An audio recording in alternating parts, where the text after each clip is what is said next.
Programang ito ay rated SPG, striktong patnubay at gabay ng magulang ang kailangan. Sa gabing ito ay magaganap na nga ang kasal ni Mokang at Ramon. Sa una ay naging maayos ang seremonya.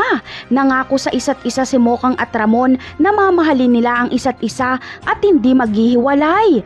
Ayon kay Ramon ay ibibigay niya daw kay Monique ang lahat at gagawin niya itong prinsesa.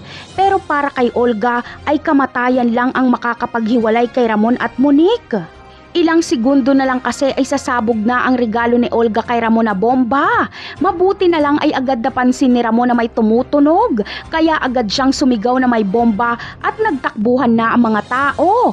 Bagamat nakatakbo si Ramon at Mokang ay nasabugan pa rin sila pero hindi naman ito malala.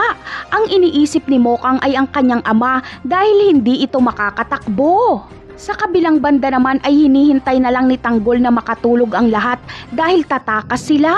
Ngunit iba ang mangyayari dahil puwersahang kukunin si Tanggol ng mga jail guard at papahirapan ito. Matinding pasakit ang dadanasin ni Tanggol dahil bubugbugin siya hanggang sa manghina siya. At hindi pa dito nagtatapos dahil salit-salita ng pagbuhos ng malamig na tubig sa mukha ni Tanggol at kokoryentehin pa siya. Nakabidyo ang kaganapang ito dahil ito ang magiging patunay na ginawa nila ang utos ni Olga. At nang sa ganon ay makuha nila ang perang bayad ni Olga.